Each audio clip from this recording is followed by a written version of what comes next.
Marcos Jr., hatid ng pinakamalaki at pinakapinagkakatiwalaang news organization sa Pilipinas. We will achieve the country all Filipinos deserve. State of the Nation Address 2022. Catch. Dating Pangulong Sergio Menyo naman, nakanisir Laurel, Titang Sona, ay hindi pa iniuutos sa batas na magbulat ng mga Pangulo ng Kongreso. Pagdating sa haba ng Sona, pinakamaisi naman na kay dating Pangulong Joey Makapag-Arroyo nung unang conference natin na sinawang Sona. Pero bago yan, ginawa rin ng Sona ilan na Noy nakapag-find sa Jump Confidence Corps sa Amerika. Nag-Sona mula sa Iban noong 1950. Sabi nga tumatagal ng Sona sa hanggang dalawa. Maaaring sabihin ng Ingles o Pilipino ang pagkakasin ng Sona dahil sa pandemic na nagsimulan ng 2020. Ngayong araw, ilang ng Sona sa gitna ng pandemic, mulo ng bansa si Ferdinand Marcos Jr. Ay pamahagi na mahigit 1,300 na imitasyon, papayagan ng full capacity, pero sa isip pa rin matutupad ng health protocol. Para sa balita, para sa ikabong ito, sa loob mismo ng batasang pambansa, ito po yung North Wing Lobby kung saan inaasahan kong daraan.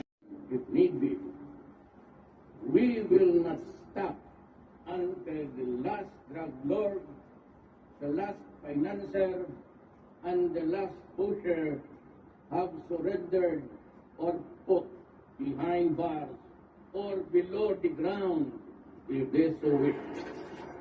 Sa pagsasalita, may record ng pinakamahabang oras ng pagtatalumpati. 1 oras at 32 minuto noong 2016. Ating pagbibigay, paghahanap ng solusyon.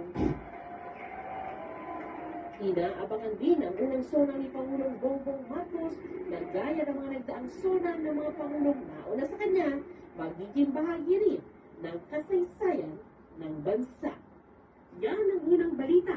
Sandra Aguinaldo, buong puso para sa Pilipino. BBM sa DA Executive Committee tungkol sa National Food Outlook and Production. Pinag-uusapan na rin daw nila ang Rice Tarification Law, kasalukuyang produksyon ng bigas at karne, pati dapat paparami ng produksyon ng high-value crops. Binito rin niya ang panukalang batas tungkol sa paggawa ng Bulacan Airport City Special Economic Zone and Freeport. Sabi ni Press Secretary Trixie Angeles, kailangan pa raw paigtingin ang panukalang batas. 3 beses na rin niyang pinangunahan ang cabinet meeting. Isa ay virtual matapos muling magpositibo sa COVID-19 ng Pangulo ngayong Hulyo. Natalakay ang mga isyu tungkol sa agrikultura, transportasyon, edukasyon, ekonomiya at social welfare. Iniutos din niya ang pagpapabilis sa pag-print at pag-release ng national IDs. Maaga pa raw para husgahan si PBBM sa kanyang mga nagawa bilang Pangulo. Pero ayon sa ilang mga nakausap namin, ngayon pala ay may nagustuhan na sila. I-shuffle doon sa mga government offices para magkaroon ng pandemya na face-to-face at full capacity ang magaganap na pagtitipon. Ang inaasahan po natin na guests ay mahigit 1,300. Ang capacity po ng batasan pambansa ay nasa 1,200 pero nagkaroon ng ilang renovations para po ma-accommodate yung dami ng mga guests na inaasahan natin ngayong araw. Pero po silang strict health protocols, lahat po ay required na mag-RT-PCR test. At tulad nga ng aking nabanggit, kung hindi napapansin, may mga bagong refurbishments at renovations ang plenary hall ng Batasang Pambansa, specifically para sa unang Sona ni Pangulong Bongbong Marcos. Oo, that's right. Dahil alam naman natin na kailangan very strict yung health protocols na ipatutupad. So, kailangan ma-accommodate lahat ng mga bagong requirements. At dahil ito na rin ang ating new normal, di ba? So, to be able to have all the guests. Kasi yung mga nakaraang Sona ni Pangulong Duterte noong 2020, tas 2021, very limited yung capacity noon. Pero as you can see ngayon, full capacity na muli.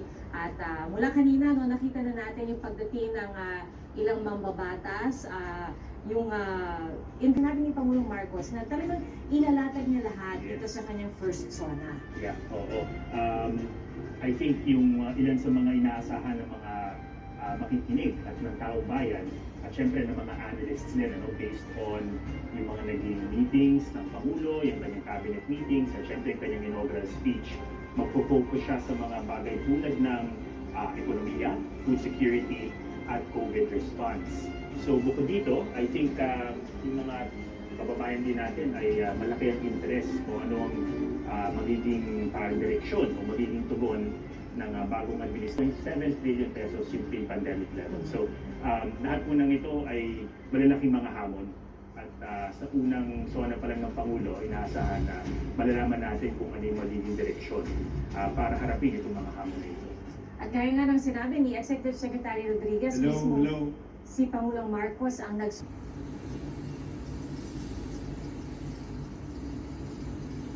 i-brief lang ang magiging pagsalubong sa kanya. Yes, Executive Secretary Rodriguez, at ito na ang ating Pangulong si Bongbong Marcos papasok ng Batasan Complex. Right.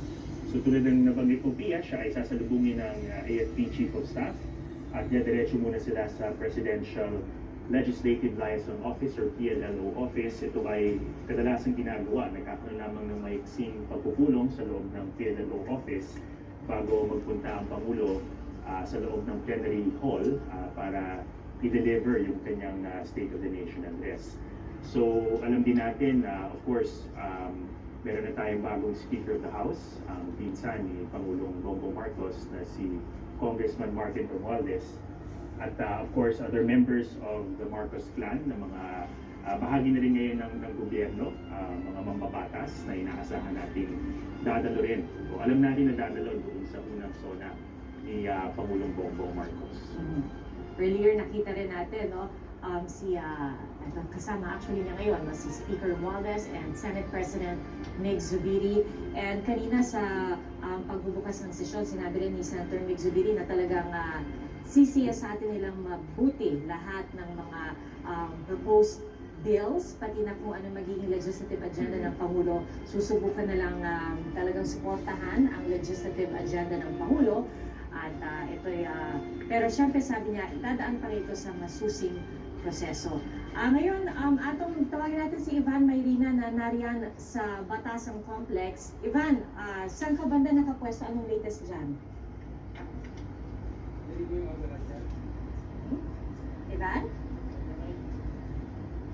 Yes, Pia, ato ang ating kinatatayon ngayon, nasa tapat tayo ng flagpole sa main entrance, pasok sa main lobby ng Batasan Pambansa.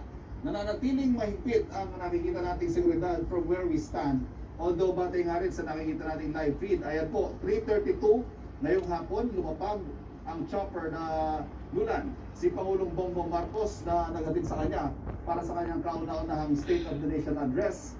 Gaganapin, alas 4 ngayong hapon, nakita nga po natin kanina lang, sinalubong siya ni bagong Senate President Mig Zubiri at bagong House Speaker Martin Romualdez. Mahigit 300 po ang miyembro ng Kamara de Representantes ngayong 19th Congress at nariyan pa siyempre mga senador, mga miyembro ng diplomatic community at iba't ibang mga VIPs, ika nga na imbitado para personal na pakinggan ang State of the Nation address ni Pangulong Marcos. At tulad na nabanggit ng Pia, buong weekend daw at hanggang kaninang umaga may nakuha pa tayong proporasyon na fine-tune pa rin itong speech, itong Sona message ni Pangulong Bongbong Marcos ngayong alas 4 ng hapon. Tulad ng inaasahan, yan po ay si sentro sa ekonomiya. Pero bago po yan nakikita natin, nandiyan na po sa PLLO ang Pangulo kasama mga leader ng Senado at Kamara. Kasama niya si First Lady Lisa Araneta Marcos. Nakikita rin natin ang anak na si Congressman Sandro Marcos. Group is Senator Jinggoy Estrada. Nandito po yan pagdating ng Pangulo, magkakaroon ng bahagyang pag-uusap between him and the leaders of both houses, Senate and the lower house. At kasunod po niya Pambansa, si Pangulong Bongbong Marcos ay lumabas na po sa PLLO office at papasok na po sa plenary hall ng Batasang Pambansa.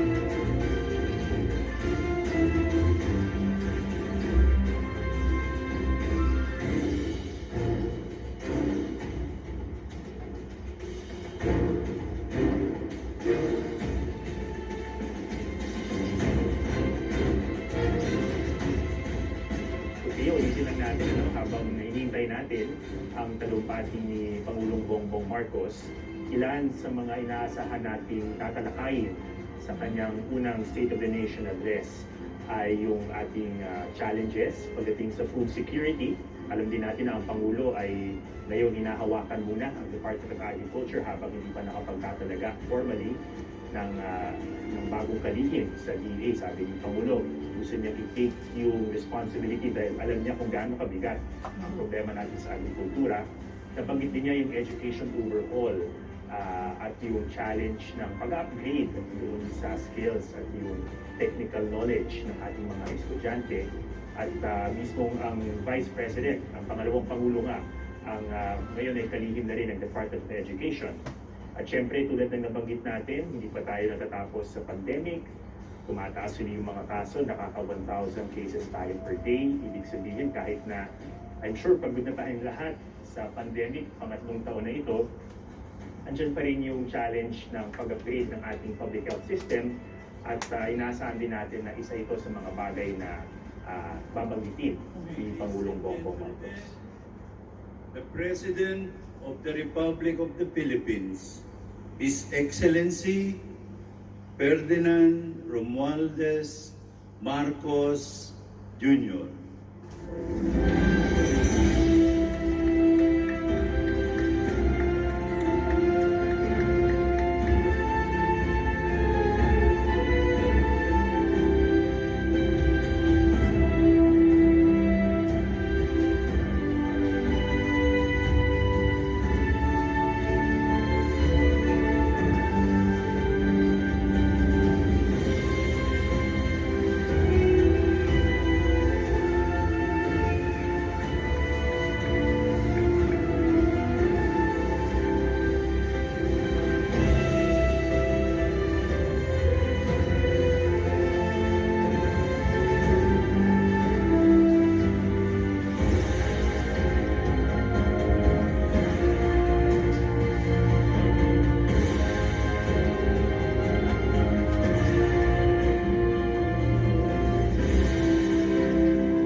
On the part of the Senate, the joint session is called to order. On the part of the House of Representatives, the joint session is called to order. Please rise for the singing of the Philippine National Anthem, to be led by the Samiwang Singers of Ilocos Norte.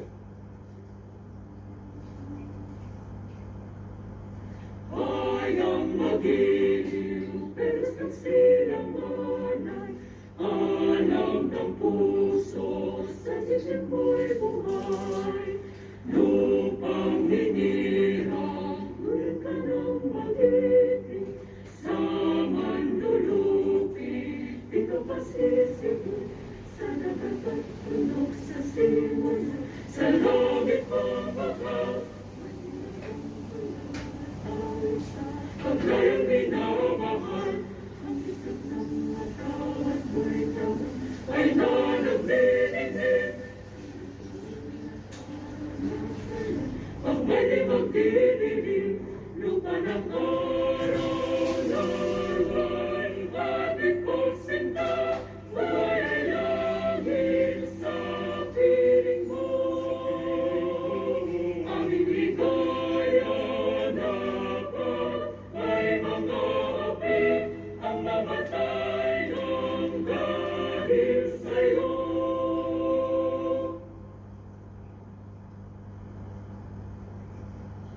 Please remain standing for the nation's prayer.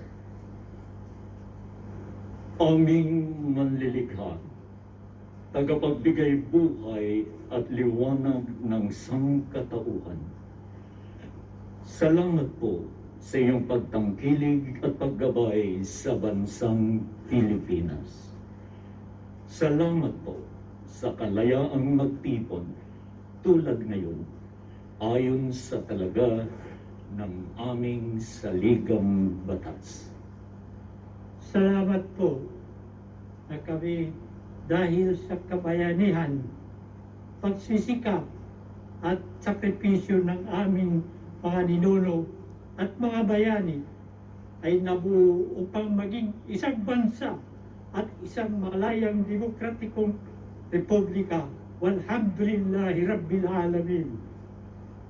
Pagpalain niyo po ang aming pagtitipon ngayon upang aming dinggin, liwanagan at suriin ang kalagayan ng bayan, ang state of the nation. At upang italaga sa inyong gabay at tangkilik ang mga magiging hakbangin ng pamahalaan sa pangunguna ng aming Pangulo, Ferdinand Romualdez Marcos Jr. Biyayaan niyo po kami, mga mamamayan at mga namumuno, ng patuloy at tumitibay na pagkakaisa, pagtutulungan at pagmamahalan bilang pagsunod sa inyong mabuti at magandang kalooban. Kasihan niyo po ang aming Pangulo at ang patukat ng kanyang mga tagapangasiwa, ang aming mga mambabatas, ang aming mga hukom, at ang mga tagapagpairal ng katarungan, ng dalisay at ibayong kaliwanagan, karunungan, katuwiran, at katapatan sa kanilang banal na tungkulin. At agaway kaming lahat na mga mamamayan at mga pinuno tungo sa dakilang pagkakaisa na magbubunga ng ibayong kapayapaan, kaayusan, kaunlaran, kasaganaan, at kasiyahan ng lipunang Pilipino. Magpatuloy po tayo sa personal na panalangin. Mangyaring ang bawat isa ay tahimik na manawagan sa may kapal.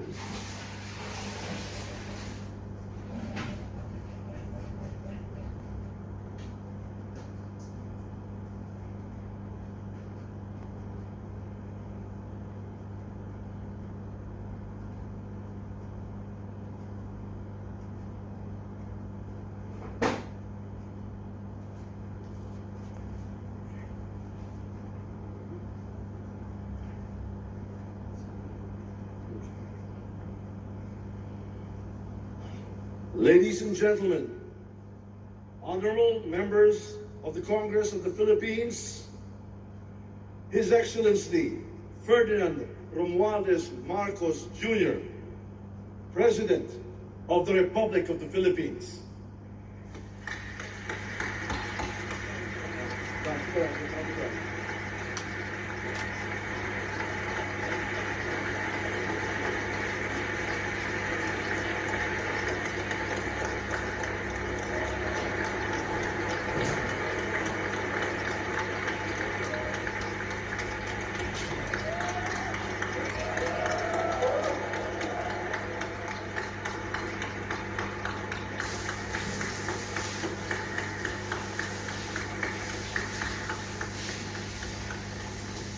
Vice President Sara Zimmerman Duterte, former Presidents Joseph Ejercito Estrada, Gloria Macapagal Arroyo, and Rodrigo Roa Duterte, Senate President Juan Miguel Zubiri, and the honorable members of the Senate, House Speaker Ferdinand Martin Romualdez, and the honorable members of the House of Representatives, Chief Justice Alexander Gismundo, and the honorable justices of the Supreme Court, the Apostolic Nuncio, Most Reverend Charles John Brown, and the esteemed members of the Diplomatic Corps, the honorable members of the Cabinet, our First Lady, Luis Araneta Marcos, and our children.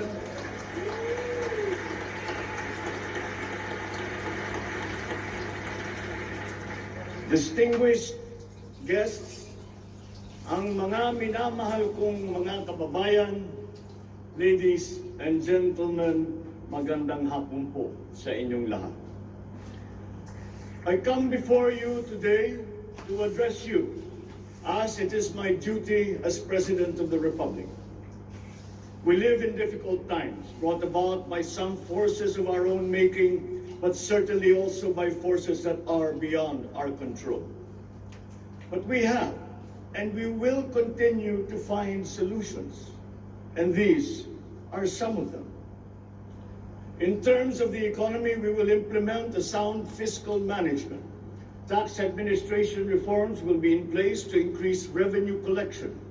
Expenditure priorities will be realigned and spending efficiency will be improved to immediately address the economic scarring arising from the effects of COVID-19 and also to prepare for future shocks.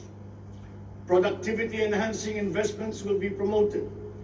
Our country must become an investment destination, capitalizing on the corporate recovery and tax incentives for enterprises with the CREATE law and economic liberalization laws such as the Public Service Act and the Foreign Investments Act.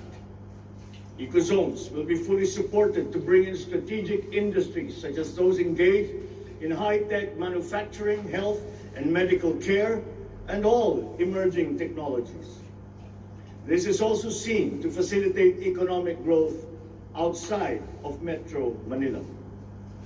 Our tax system will be adjusted in order to catch up with the rapid developments of the digital economy, including the imposition of value-added tax on digital service providers. The initial revenue impact will be around 11.7 billion pesos in 2023 alone. Tax compliance procedures will be simplified to promote ease of paying taxes. We will pursue measures to determine possible undervaluation and or trade misinvoicing of imported goods. Through information and communications technology, the Bureau of Customs will promote streamlined processes. Disbursements for 2022 to 2023 will be maintained at above 20% of gross domestic product or 4.955 trillion pesos and 5.086 trillion pesos respectively to ensure continuous implementation of priority programs. Disbursement will further increase over the medium term from 5.402 trillion pesos or 20.7% of our GDP in 2024 to 7.712 trillion pesos or 20.6% of GDP in 2028. The medium-term fiscal strategy of this administration seeks to attain short-term macro-fiscal stability while remaining supportive of the country's economic recovery and to promote medium-term fiscal sustainability. Furthermore, and more importantly, fiscal policy aims to bring together the national government's resources so that these are mobilized and utilized in order to gain the maximum benefit and the high multiplier effects for our economy. Measurable medium-term macroeconomic and fiscal objectives include the following headline numbers. These are based on forecasts that are consistent with the guiding principles of coherence of strategies, policy discipline, and fiscal sustainability. 6.5 to 7.5% real gross domestic product growth in 2022. 6.5 to 8% real GDP growth annually between 2023 and 2028. 9% or single-digit poverty rate by 2028. 3% national government deficit to GDP ratio by 2028, less than 60% national government debt to GDP ratio by 2025. At least $4,256 income per capita and the attainment of upper middle income status by 2024. The aforementioned headline goals summarize the objectives of this medium-term fiscal strategy being submitted to Congress for its adoption and concurrence to the concurrent resolution by the Senate and House of Representatives. Once adopted, the MTFF will become an anchor for the annual spending and financing plan of the national government and Congress when preparing the annual budget and undertaking related appropriation activities. It is therefore a forward-looking document that extends beyond the traditional 3-year horizon to reach 6 years, coinciding with the 6-year coverage of the Philippine Development Plan 2023 to 2028. The MTFF also promotes transparency and credible commitment to pursue the indicated socio-macroeconomic goals that optimize the government budget. Medium-term growth targets and the assumptions regarding key macroeconomic variables underpin the medium-term fiscal plan. The recent past and the COVID-19 pandemic has beset the macroeconomic environment with challenges and a series of external shocks. Inflation has accelerated in recent months due largely to significant increases in international prices of oil and other key commodities. Still, the economic growth momentum remains firm, as demonstrated by the strong 2022 first quarter GDP growth at 8.3%. However, the recovery process from the impact of the pandemic is still ongoing, amid elevated uncertainty in the international economic environment. Revisions in the macroeconomic assumptions incorporate these challenges and most recent economic developments, leading to upward adjustments in the following: inflation rate for 2022 to 2023, foreign exchange rate for 2023 to 2025, and goods and services imports growth for 2022. The economy is expected to grow by 6.5 to 7.5% this year as we continue to reopen the economy while considering the recent external developments. In the first quarter alone, GDP saw an increase in household consumption and private investments, along with a robust manufacturing industry, high vaccination rate, improved healthcare capacity, and an upward trend in tourism and employment. This is expected to continue for the rest of the year. The strong economic growth is projected to be sustained and expanded further to 6.5 to 8% from 2023 until 2028. The average inflation for 2022 is projected to range from 4.5 to 5.5%, following the uptick in fuel and food prices as a result of the ongoing Russia-Ukraine conflict and the disrupted supply chains. It is slightly adjusted to 2.5 to 4.5% in 2023 and is seen to return to the target range of 2.0 to 4.0% by 2024 until 2028.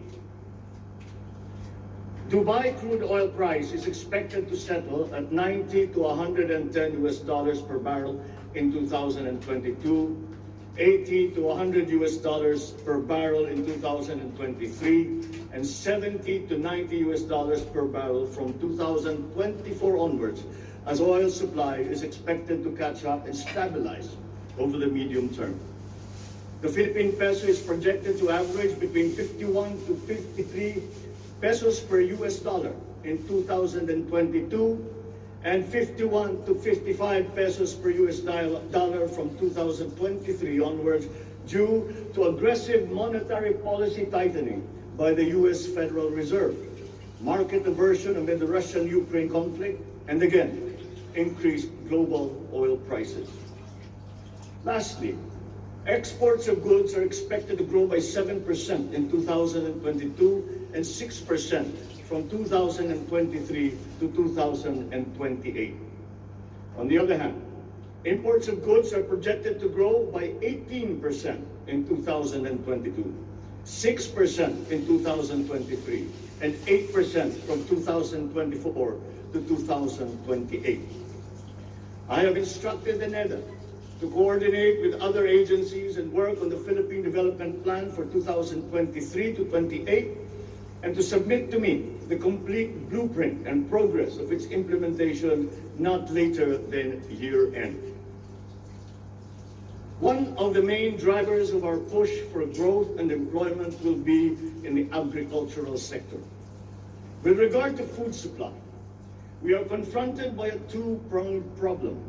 That which will hit us in the short term and that which will hit us in the long term. Tayo ay nahaharap sa mga problemang kagyat nating mararamdaman at mga hamong pangmatagalan. Ang mga suliraning agarang nararamdaman ng ating mga kababayan ay ang posibilidad ng tuloy-tuloy na pagsipa ng presyo ng pagkain at kakulangan sa supply ng ating pagkain.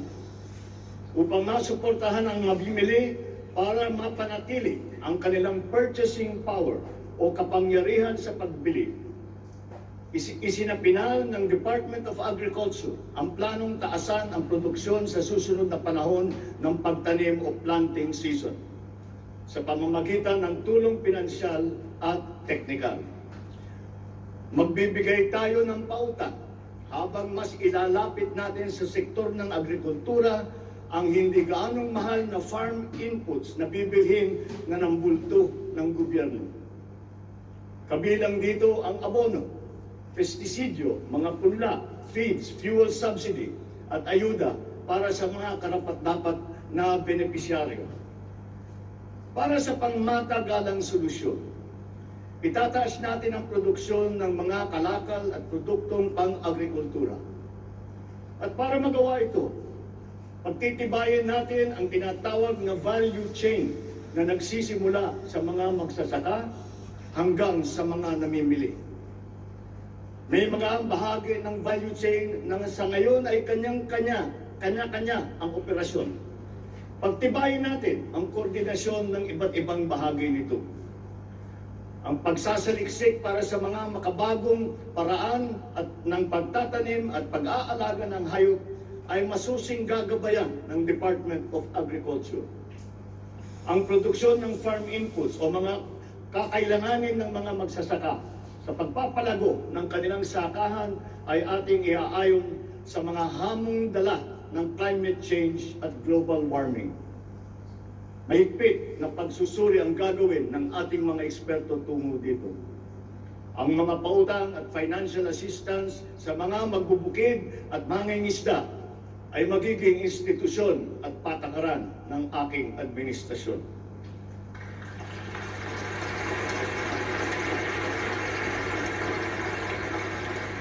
Ipapaprioridad natin ang modernisasyon ng mga sakahan sa pamamagitan ng mga makabagong teknolohiya para sa ating mga magsasaka. Atin palalawakin ang mga palaisdaan, babuyan at manukan. Lahat ng ito gagamitan ng siyensya para tumaas ang produksyong agrikultural.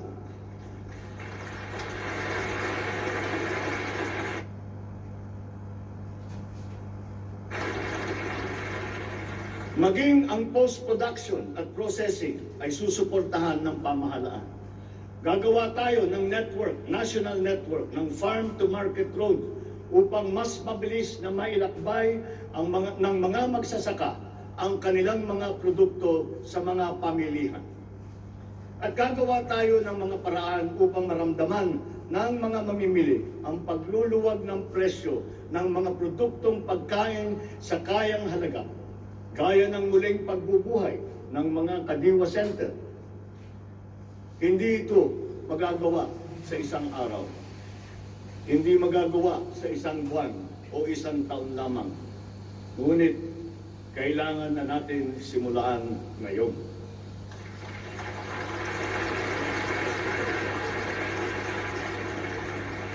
Ang Agrarian Reform Program ay dapat magpatuloy. Agrarian reform is not only about acquisition, but also about support services and distribution.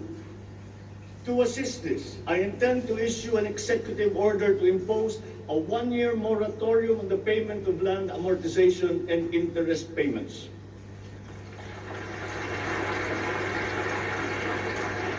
This is included in Republic Act number 11469 or the Bayanihan to Heal as One Act. A moratorium will give the farmers the ability to channel the resources in developing their farms, maximizing their capacity to produce, and propel the growth of our economy.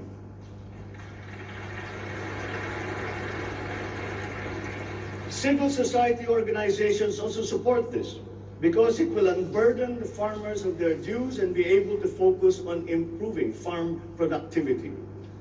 Congress must also pass a law that will emancipate the agrarian reform beneficiaries from the agrarian reform debt burden, thereby amending Section 26 of Republic Act 6657. In this law, the loans of agrarian reform beneficiaries with unpaid amortization and interest shall be condoned.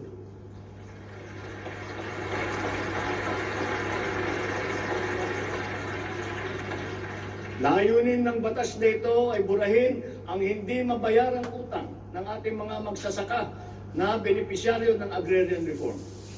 Agrarian reform beneficiaries who are still to receive their awarded land under the Comprehensive Agrarian Reform Program shall receive it without any obligation to pay any amortization.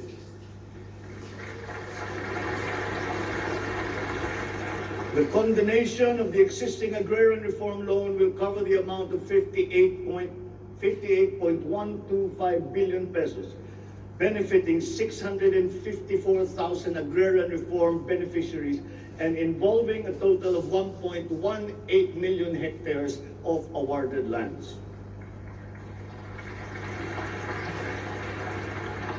Executive Order number 75, Series 2019 requires that all government agencies, bureaus, departments, and instrumentalities to turn over agricultural lands to qualified agrarian reform beneficiaries. At present, we have a total of 52,000 hectares of unused agricultural lands of the government, which shall now be used for distribution to the following sectors in accordance with Section 40 of the Republic Act number 6657 as amended. Thus, landless war veterans, landless surviving spouse and orphans of war veterans, landless retirees of the Armed Forces of the Philippines and the Philippine National Police. Agricultural lands acquired under this program will be given to graduates of college degrees in agriculture who are landless.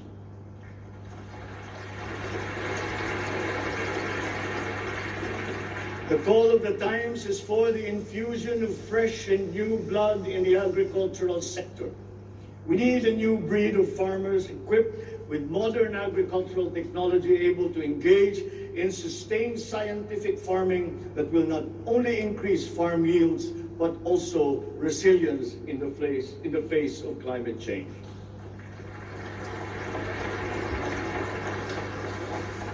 They say that each brand has a story. As for the Filipino brand, ours is deeply rooted in our rich cultural heritage, and the tourism sector plays an invaluable role in the promotion of the Filipino brand.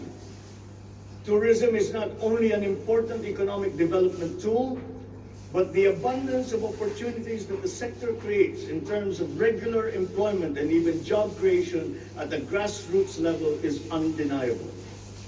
To boost our tourism industry, we will first and foremost make basic developments, such as road improvements for easier access to tourism spots. We will also upgrade our airports and create more international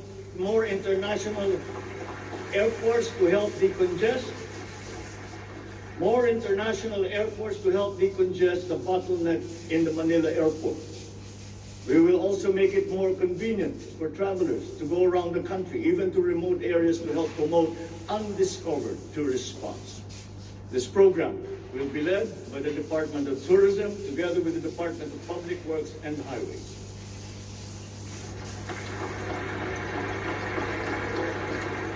To foster the Filipino brand, is to spark our sense of pride and reaffirm our strong sense of identity.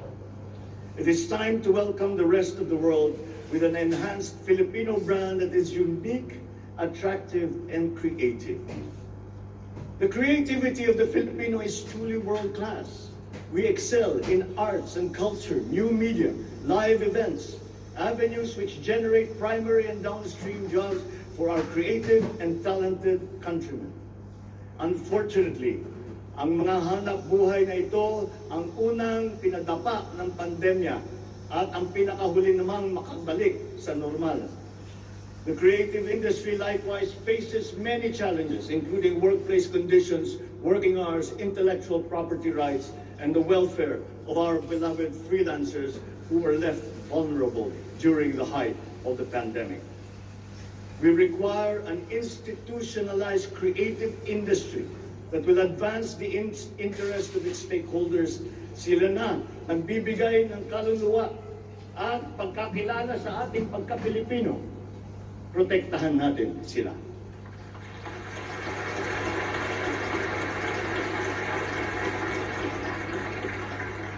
The Department of Social Welfare and Development has a large part to play in all of this. Magpapatuloy ang ating pagkalinga sa ating mga kababayan na lubos na nangangailangan. Hindi po natin sila pababayaan. Mangunguna sa pag-aagapay sa kanila ang Department of Social Welfare and Development. Utos ko sa DSWD ang mabilis na pagtugon sa pangangailangan ng mga biktima ng kalamidad at mga iba't ibang krisis. Ang mga field office nila ay inatasan na maagang maglagat ng family food packs at non-food essentials sa mga LGU, bago pa man manalasa ang anumang kalamidad. Magdadagdag tayo ng mga operation center, warehouse at imbakan ng relief goods, lalo na sa mga malalayong lugar na mahirap marating. Titiyakin natin na maayos ang koordinasyon ng DSWD at Department of Human Settlements and Urban Development nang sa ganon madali ang pagpatupad ng Emergency Shelter Assistance Program para sa mga biktima ng kahit anong kalamidad.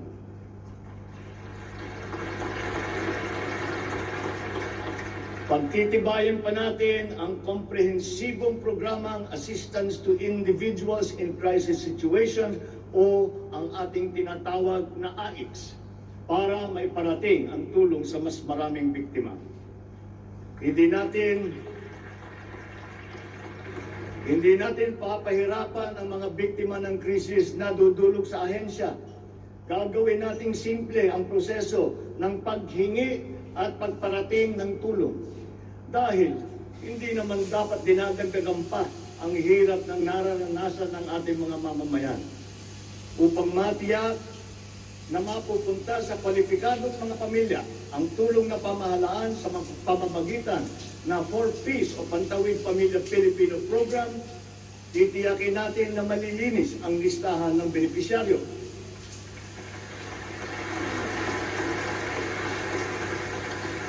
Higit na sa 1 milyong pangalan na ang nakapag-graduate na sa listahan. At nagagalak akong mabatid na sila ay nakakatayo na sa kanilang sariling paa. Kaugnay nito ay inutusan ko ang DSWD na pag-ibayuhin pa ang pagrepaso ng listahan upang maitutok ang pamimigay ng sapat na ayuda sa mga lubos na nangangailangang pamilya.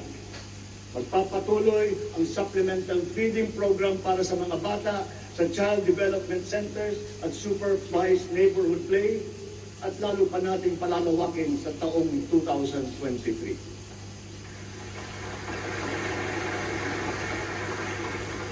Hindi rin natin nakakalimutan ang mga solo parents at mga nanay na nahiwalay sa kanilang mga mister dahil sa karahasan. Pagtitibayin natin ang programa sa violence against women and their children. Kabilang na ang counseling para sa mga biktima, katuwang ang ating mga LGU. Tiyakin natin na sapat ang pondo sa halos 70 residential care centers at 7 non-residential care centers para sa vulnerable sectors at persons with disabilities na sumisilong dito. Sa ating sitwasyon ng pangkalusugan, nariyan pa rin ang banta ng COVID-19. Lalo't may mga nadidiscovering bagong variant ng coronavirus. Pero hindi na natin kakayanin ang isa pang lockdown. Wala na tayong gagawing lockdown.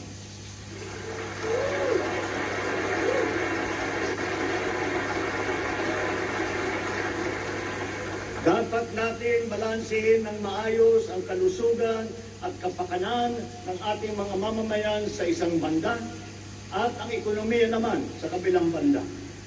Nakikipagtulungan ang iba't ibang ahensya ng pamahalaan sa pag-monitor sa mga COVID-19 hospital admission upang makatiyak tayo na may sapat na kapasidad ang ating healthcare system at maiwasan ang pagsipa ng bilang ng nagkakasakit.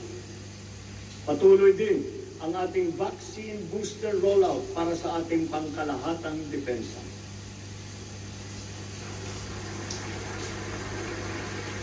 Sa ganitong paraan, kahit pa tumaas muli ang bilang ng mga COVID cases, mananatiling mababa ang bilang ng mga maospital at bilang ng mga namamatay. Sa pamamagitan nito, unti-unti rin tayong masasanay na nariyan ang virus pero hindi na seryoso ang banta sa ating buhay.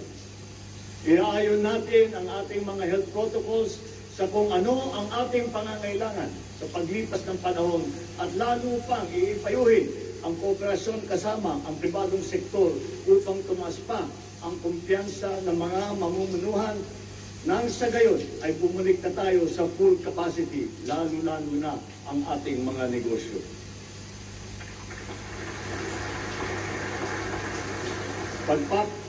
Pagbubutihan pa natin ang pagpapakalat ng tamang impormasyon ukol sa COVID, kasama ang kahalagahan ng bakuna. Mananatili muna sa ngayon ang alert level system natin. Pinapag-aralan natin ang ibang paraan ng klasifikasyon upang mas babagay sa kasalukuyang sitwasyon, lalong-lalo na sa pagbabago ng COVID. Sa pakikipagtulungan ng Kongreso, itatatag natin ang ating sariling Center for Disease Control and Prevention at ang isang Vaccine Institute.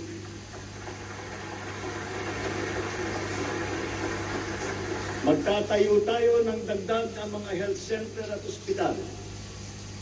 But beyond the issues that the pandemic has brought, the need for a stronger healthcare system is self-evident. We must bring services, medical services to the people and not wait for them to come to our hospitals and healthcare centers. Napakinabangan natin ng gusto ang malalaking specialty hospital gaya ng Heart Center, Lung Center, Children's Hospital at National Kidney and Transplant Institute. Kaya maliwanag na hindi lang dapat dito sa National Capital Region kundi maging sa ibang parte ng bansa.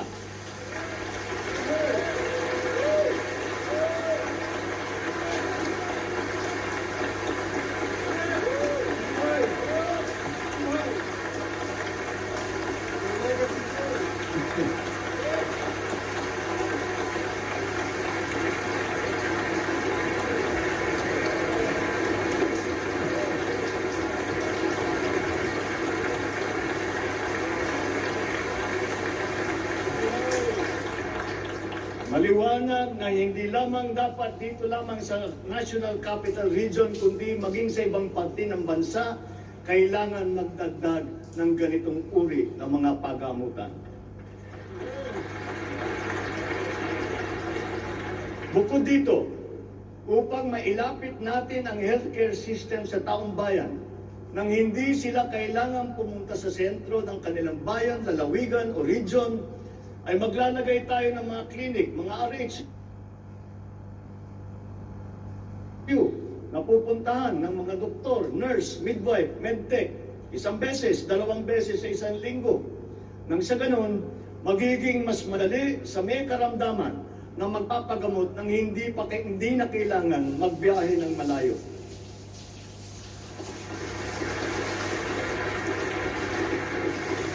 One of the cornerstones of a strong healthcare system is the provision of competent and efficient medical professionals.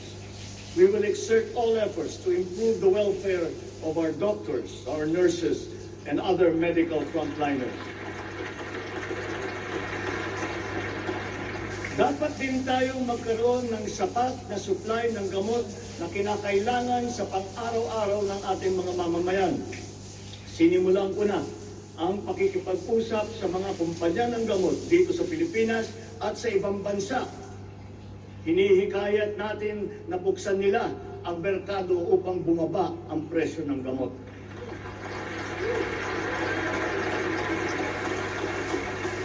Halimbawa, kung mas marami ang mas murang generic o hindi branded na gamot sa merkado, mas bababa rin ang presyo dahil sa kompetisyon. Ang Department of Trade and Industry ay nakikipag-usap sa mga interesadong manufacturer ng generic drugs na papasok sa ating bansa.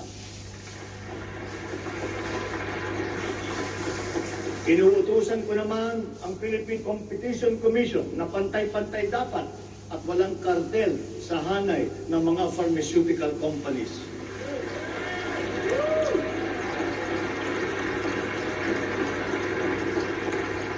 Dahil kapag bukas ang merkado, bababa ang presyo ng gamot para mapakinabangan ng ating mga mamamayan. This is one of the hard lessons that we learned when the pandemic struck, and therefore we must act on that shortcoming.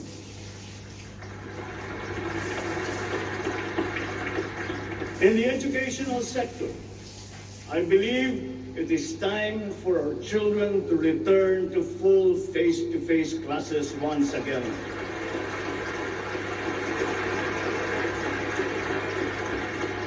The Department of Education, led by our highly able Vice President Sara Duterte, is now preparing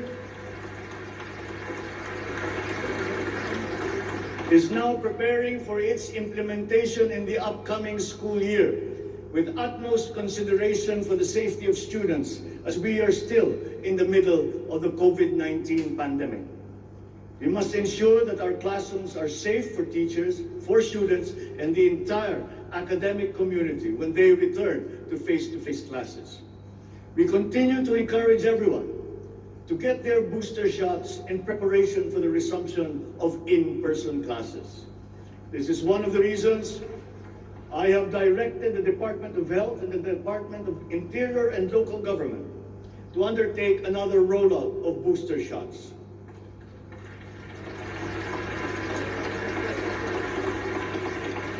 The condition and availability of schoolrooms for our students must also be addressed, again, in coordination with the Department of Public Works and Highways. Though some complications have arisen over the question of repair of school buildings in relation to the Mandanas-Garcia ruling, this will be ironed out. We have been in discussion with local government leaders, governors, and mayors in the last few weeks to determine with the LGUs what is actually practicable, what functions belong to the LGUs, and what belong to the national government. There have also been lengthy discussions on the continuation and viability of the K-12 school system. We are giving this careful review, and all necessary inputs and points of view are now being considered. In the longer term, we are instituting a program of refresher courses and retrainings for our teachers so they can stay abreast of the rapid growth in technology, especially in this post-pandemic world. As for the horror stories that we have heard about the poor quality of educational materials and supplies that are being given to our schools, this must end.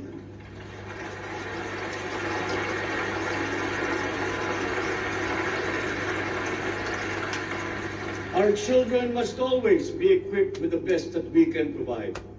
Ang edukasyon ay ang tangi nating pamana sa ating mga anak na hindi mawawaldas.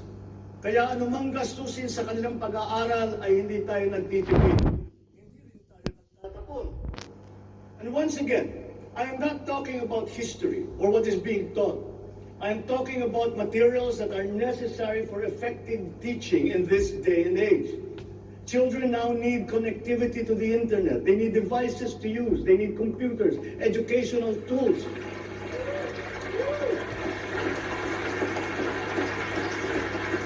So that they might participate fully in the digital community here and abroad.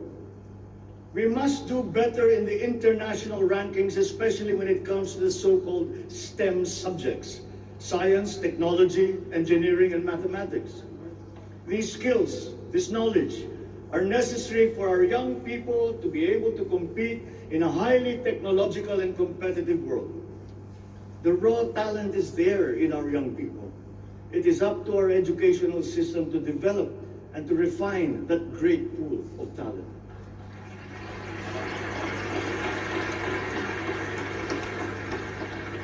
Foreign employers have always favored Filipino employees because of our command of the English language. This is an advantage that we must continue to enjoy. The internet has now become the global marketplace, not only for goods, services, but also for ideas, even extending to our own personal interactions. And the language of the internet, for better or for worse, is English. Therefore, the question of our medium of instruction must be continuously re-examined to maintain that advantage that we have established as an English-speaking people.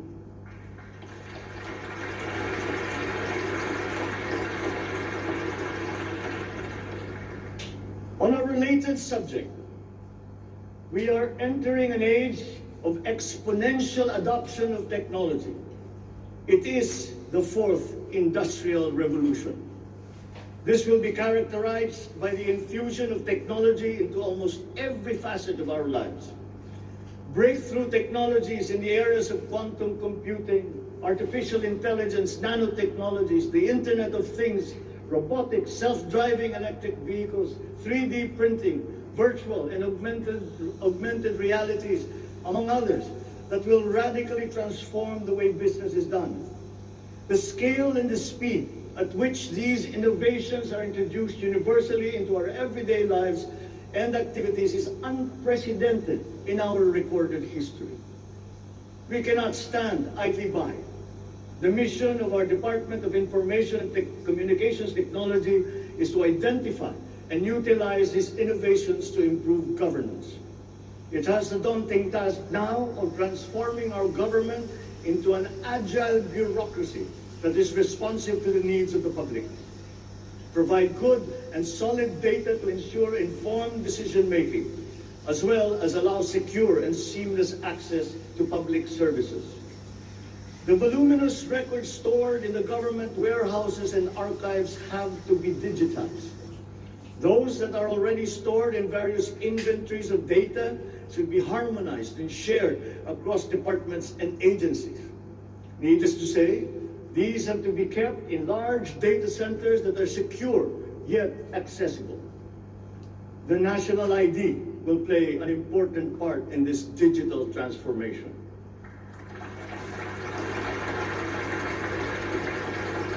For citizens to be able to seamlessly transact with government, their identity must be easily verifiable. We expect to issue 30 million physical IDs and 20 million digital IDs by the end of this year. The target is to accomplish the issuance of about 92 million IDs by the middle of next year. As the world moves into rapid digitalization, the digital divide will become more pronounced. The depth and breadth at which these technologies will be transformative in our lives is fully expected. This will open new opportunities for the creation of wealth, but will also likely create inequalities. Hence, universal connectivity will be a vital component in order to ensure that no citizen is left behind.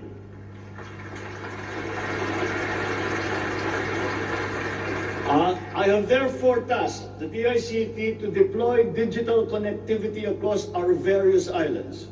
This will be done through the implementation of the National Broadband Plan, the Common Tower Program, connecting our geographically isolated and disadvantaged areas via our Broadband ng Masa project.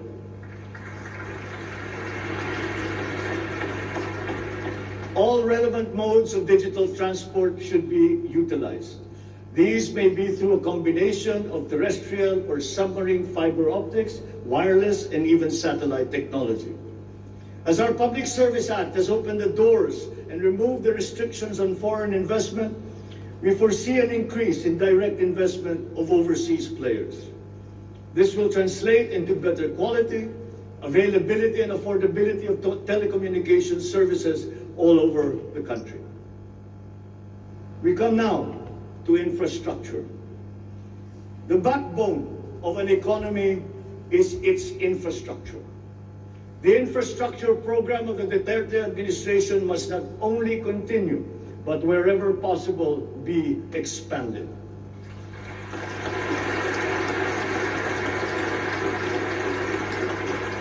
We shall confidently build on this firm foundation established by my predecessor, as it is in building an edifice.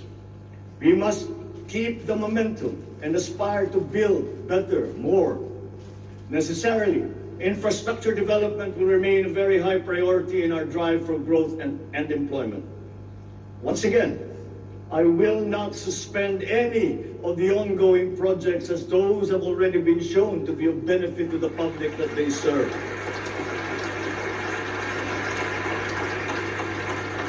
We will continue to study the proposals that have been made. Infrastructure development spending will be sustained at 5 to 6% of GDP.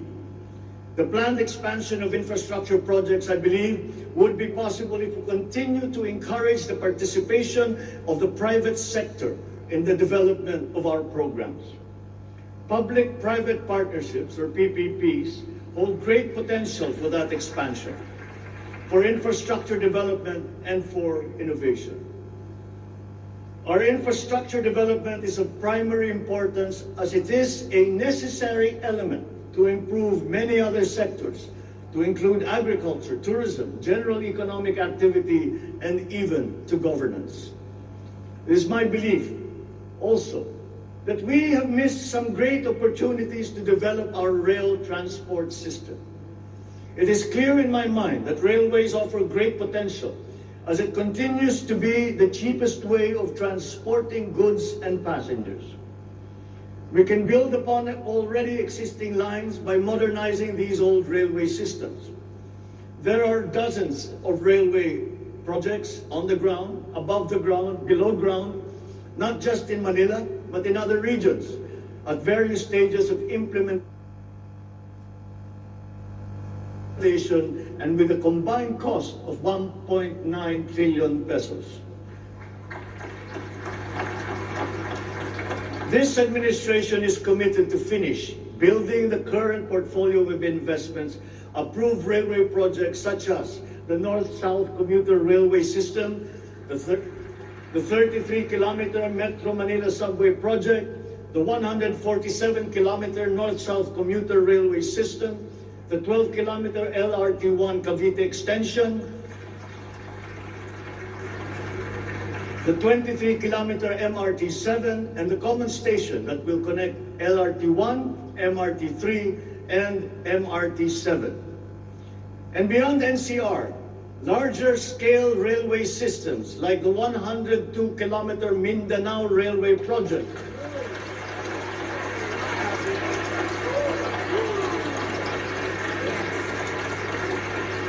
the Panay Railway Project, and the Cebu Railway System will be integrated as a vital part of our transport and communication systems. We will also continue to improve our roads and transportation systems in key cities throughout the country through various projects such as a Cebu Bus Rapid Transit, Davao High Priority Bus System, Ilocos Norte Transportation Hub, the El Nido Transport Terminal. My order to the Department of Transportation, or DOTR, is really very simple. Full speed ahead.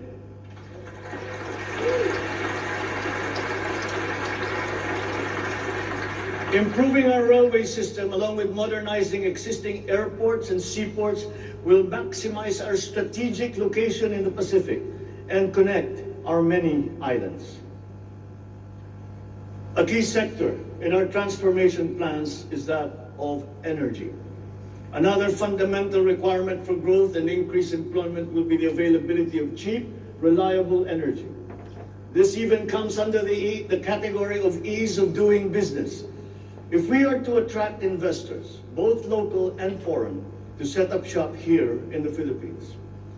At present, our demand for energy far exceeds our reliable supply. We must increase the level of energy production. We must look at every possible option that would be appropriate for the Philippine situation. There is some room to expand our present power supply through existing power sources, but this is only to a very limited extent. We must build new power plants.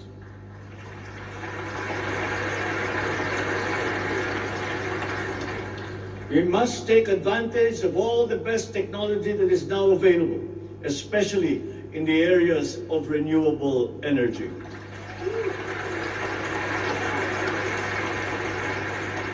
Our search for new power sources should always be with an eye to improving the mix of the energy supply between traditional and renewable sources.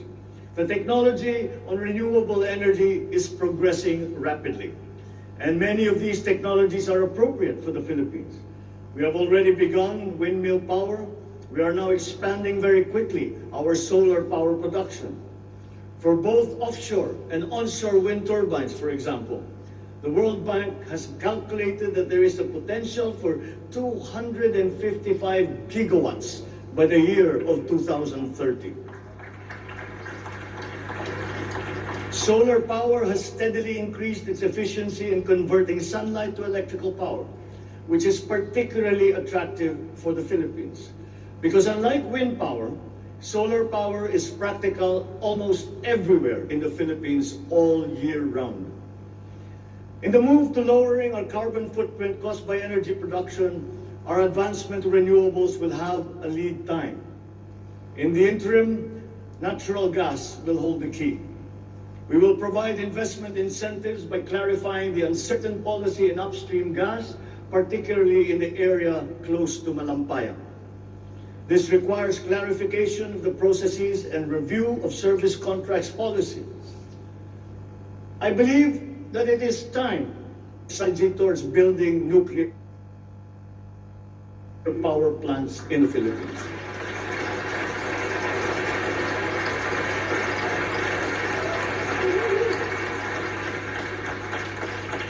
We will comply, of course, with the International Atomic Energy Agency regulations for nuclear power plants as they have been strengthened after Fukushima. In the area of nuclear power, there have been new technologies developed that allow smaller scale modular nuclear plants and other derivations thereof. Once again, PPPs will play a part in support as funding in this period is limited. Furthermore, we must examine the entire system of transmission and distribution for the purpose of finding ways to lower the price of energy to the consumer and to industry. We must expand the network of our transmission lines while examining schemes to improve the operation of our electrical cooperatives. All this in aid of reducing energy costs, especially but not limited to households. All this impetus for development and growth we undertake within the context of accelerating climate change and extreme weather conditions. Though we are a minor contributor to climate change globally, we have the unfortunate distinction of being one of the most vulnerable countries to the effects of climate change. For the welfare of our people, it is incumbent upon us to alleviate the effects of that vulnerability. The use of renewable energy is at the top of our climate agenda. We will increase our use of renewable energy sources such as hydropower, geothermal power, solar, and wind. Geographically, we are a disaster-prone country. Capacity building for our natural disaster resiliency is therefore a must. Investment in science and technology is imperative to enable us to have accurate weather forecasts and on-time disaster alerts. Studies show that already now, many areas in the Philippines are at high risk from the rise in sea levels brought about by the increase in global temperature. We must adapt to this phenomenon with disaster-proof planning for our communities. We will also look into the precarious fresh water supply situation in the country, especially in our urban areas. Many of our water supply systems date back to the 1950s, and they must now be rehabilitated and improved. I've instructed the DNR, together with the DPWH, to explore possible partnerships with the private sector to address this crucial situation. The Philippines has excellent laws on the environment, but we have to guarantee that these laws are properly enforced. And this will require a great deal of coordination and cooperation between concerned government agencies and private stakeholders. Companies who exploit our natural resources must follow the law. We all have the responsibility to preserve this earth, for we are but custodians, and we will pass on this great treasure to future generations.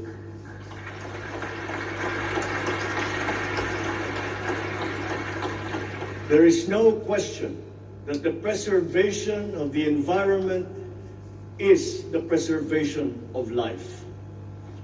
If we cannot mitigate climate change, all our plans for the economy, all our plans for our future will be for naught. Bawat Pilipino sa ibayong dagat na nagsasakripisyong lisanin ang kanyang pamilya sa Pilipinas upang maghanap buhay ay nararapat lamang magkaroon ng pamahalaang matatawag nilang tahanan habang nasa ibang bayan. Ito ang papel na gagampanan ng kadawaran ng manggagawang mandarayuhan o Department of Migrant Workers matapos itong ideklara bilang ganap na ahensya ng gobyerno ng isang taon. Ang kagawarang ito ang magsisilbing kanlungan ng ating mga kababayan sa gitna ng mundong walang kasiguruhan at mahigpit na kompetisyon. Ito ang maglalatag sa kanila ng mga oportunidad. Titiyak na ang kanilang mga hanap buhay ay tugma sa kanilang mga kasanayan. Maninigurong akma ang sahod at maayos ang kalagayan sa kanilang mga kumpanya at mga ngalaga sa kanilang mga pamilya habang sila ay nasa malayo. Gagawin natin ito sa pamamagitan ng pag-aalis ng red tape sa sistema ng pagsusulong ng digital empowerment. We shall automate the verification of contracts and issues secure overseas employment certifications that you can keep on your smartphone. I call on the Department of Migrant Workers and the DICT to make this a top priority.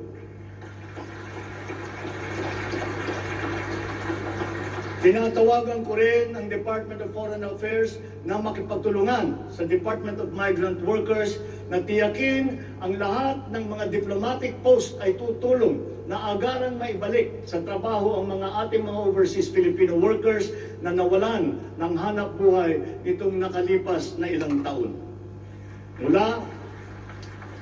Mula sa 3 buwan ay gagawin na lang nating 3 linggo para sa isang dayuhang employer na iproseso ang mga papeles ng Pilipinas ng Pilipinong nais nitong kunin bilang empleyado. Aatasan din natin ang kagawaran ng gawing simple ang komplikadong handbook ng mga tuntunin at regulasyon para sa mga OFW. Nang sa gayon ay maging malwan ang mga transaksyon may kinalaman sa kanilang pangingibang bansa. mula sa handbook na may 240 seksyon ay gagawin nating pamphlet na lamang na hindi hihigit sa 100 pahina. Mahirap na nga ang buhay. Kaya naman, ayaw pa natin makitang lalo pang nahihirapan ang ating mga manggagawang mandarayuhan sa pagtupad sa kanilang mga pangarap. Para sa mga kababayan nating naiipit sa kaguluhan, inaabuso at nanganganib ang buhay, ikinagagalak kong sa ilalim ng aking pamumuno ay ilulunsad natin ang One Repatriation Command Center o ORCC. Ilalaan natin ang isang social media platform ng Department of Migrant Workers at ang hotline upang matulungan agad at maligtas sila mula sa mas higit na kapahamakan. Noon, nangungutang pa ang isang ina ng bawat OFW upang sumakay ng barko para pumunta sa Maynila at mangatok sa iba't ibang ahensya para mapauwi ang anak na inaapi. Ngayon, kami na ang tatawag sa mga magulang ng OFW para sabihin sa kanila ang petsa kung kailan nila mayayakap at makakapiling ang kanilang mga anak.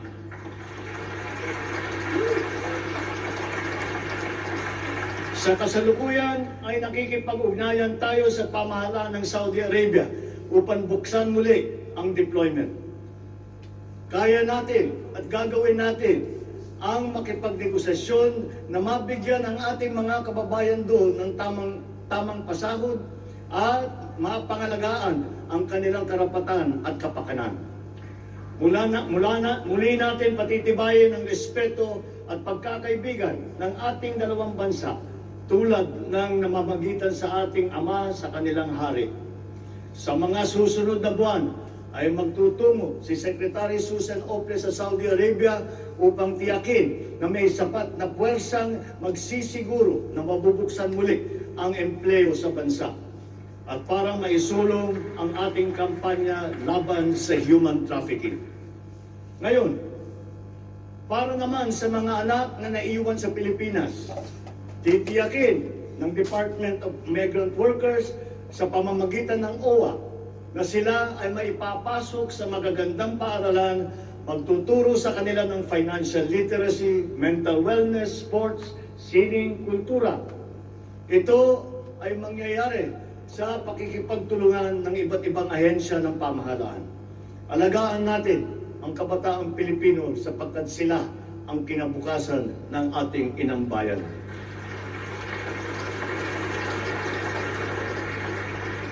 Sa ating mga kababayan na nasa ibang bansa, you deserve a home in government, not only for the money that you send home, but you are not cold tools of the economy. You deserve it for your sacrifices for our country and your perseverance and excellence in the global arena. You OFWs represent the fighting faith of the Filipinos as a nation and as a people. Let us transform your overseas journey into inspirational stories for all time. Thanks to you, our dear legislators, and of course to the man every OFW now refers to as their tatay, President Rodrigo Duterte. You passed the law that created this new home for our OFWs.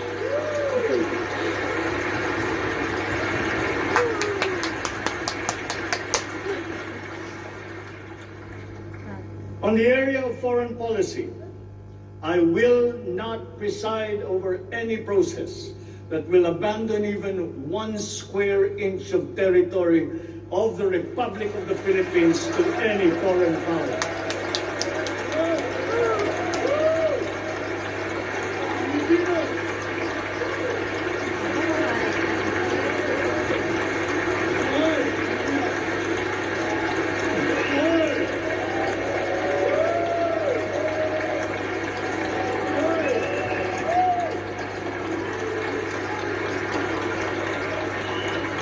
With respect to our place in the community of nations, The Philippines shall continue to be a friend to all, an enemy to none.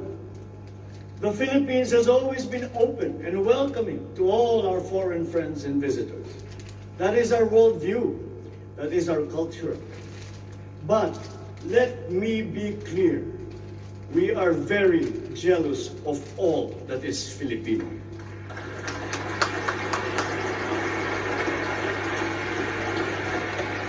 We will be a good neighbor, always looking for ways to collaborate and cooperate with the end goal of mutually beneficial outcomes. If we agree, we will cooperate and we will work together. And if we differ, let us talk some more until we develop a consensus. After all, that is the Filipino way. But we will not waver. We will stand firm in our independent foreign policy with the national interest as our primordial guide.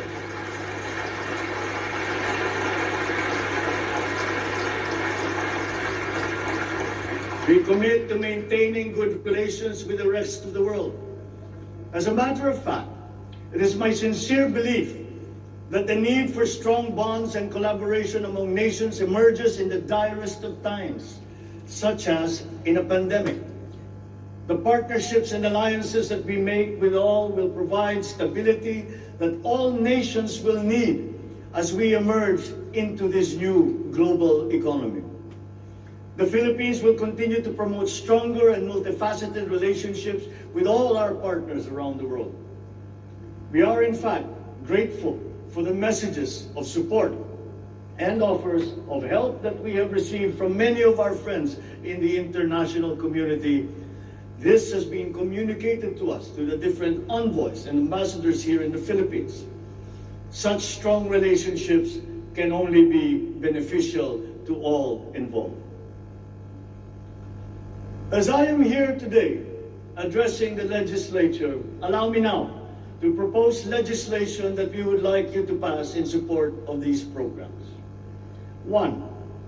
National Government Right-Sizing Program, a reform mechanism that seeks to enhance the government's institutional capacity to perform its mandate and to provide better services while ensuring optimal and efficient use of resources. Compared to previous government reorganization efforts, the NGRP will entail a comprehensive strategic review of the functions, operations, organization, system, and processes of the different agencies, and massive and transformational initiatives in agencies concerned, such as mergers, consolidations, splitting, transfer, and even the abolition of some offices. The right-sizing efforts will also involve the conduct of a comprehensive strategic review of functions, programs, and projects that will cut across various agencies. Number 2, a budget modernization bill. This seeks to institutionalize a cash-based budgeting system under Executive Order number 91, Series 2019, to strengthen fiscal discipline in the allocation and use of budget resources by ensuring that every peso budgeted by the government would lead to the actual delivery of programs and projects. The full implementation of the CBS is timely and vital as the government executes response and recovery plans post-pandemic. Number 3, Tax Package 3 Valuation Reform Bill. This bill provides for the A, establishment of real property values and valuation standards across the country, and B, the development of real property information system that provides for the database of all real property transaction and declarations in the country. Number 4, Passive Income and Financial Intermediary Taxation Act. This seeks to reform the taxation of capital income and financial services by redesigning the financial sector taxation into simpler, fairer, more efficient, and a revenue-neutral tax system. It also represents to adopt a regionally competitive tax system. Number 5, E-Government Act. which provides for the establishment of the e-government master plan, which shall cover all e-government services and processes. Number 6, the Internet Transaction Act or e-commerce law, which aims to establish an effective regulation of commercial activities through the internet or electronic means to ensure that consumer rights and data privacy are protected, innovation is encouraged, fair advertising practices and competition are promoted. Online transactions are secured, intellectual property rights are protected, and product standards and safety are observed. Number 7, government financial institutions unified initiatives to distressed enterprises for economic recovery. This seeks to provide financial assistance to distressed enterprises critical to economic recovery through programs and initiatives to be implemented by the Land Bank of the Philippines, the Development Bank of the Philippines, and the Philippine Guarantee Corporation for purposes of addressing liquidity or solvency problems of MSMEs and strategically important industries to encourage their continued operation and maintain employment. Number 8, the establishment of a Medical Reserve Corps. Establishes a Medical Reserve Corps under the Health and Emergency Management Bureau of the DOH. The MRC shall be composed of licensed physicians, medical students who have completed their 4 years of medical courses, graduates of medicine, registered nurses, licensed allied health professionals. Number 9, National Disease Prevention Management Authority. This bill seeks to create the Center for Disease Prevention and Control attached to the DOH. Number 10, the creation of the Virology Institute of the Philippines. This will create the Virology Science and Technology Institute of the Philippines as an attached agency of the DOST. All offices and units under the DOST with functions related to virology shall now be transferred to the Virology Institute of the Philippines. Number 11, the Department of Water Resources. This seeks to create the Department of Water Resources and adopts the Integrated Water Resource Management as the strategic framework for national water management, policy making, and planning. Number 12, Unified System of Separation, Retirement, and Pension. This grants a monthly disability pension in lieu of disability benefits provided under existing laws for military and uniformed personnel retired by reasons of disability. Number 13, the E-Governance Act. It promotes the use of internet, and other ICT to provide opportunities for citizens. Number 14, the National Land Use Act.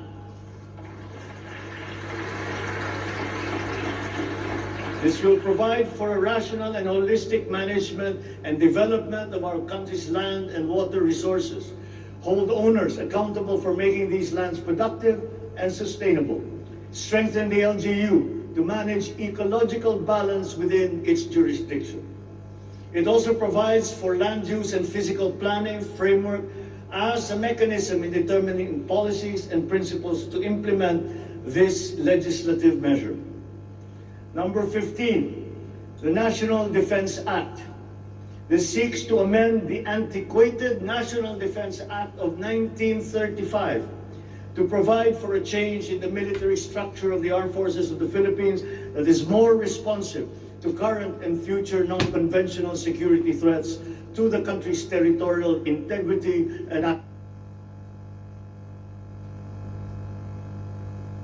national sovereignty. Number 16, mandatory ating Pangulo. At bukod pa doon sa mga main points ng kanyang naging talumpati, pinag-usapan din o binanggit din ng Pangulo ang kanyang priority legislative measures na nasa 19 ang total.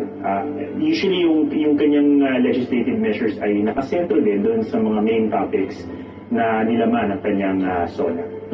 At sa pagtalakay niya, Atom, sa bawat issue, very important also to note na talagang inumpisahan ng Pangulo ang kanyang talumpati sa pagtingin sa estado ng ating ekonomiya. Dahil gaya ng nabanggit natin, bago mag-umpisa ang kanyang talumpati, isa ito talaga sa mga inaabangan dahil napakaraming stakeholders involved. Lahat ay talagang nag-aabang. So, napag-usapan ng fiscal reform, tax reform, at kasama rin yun sa kanyang priorities sa kanyang legislative agenda.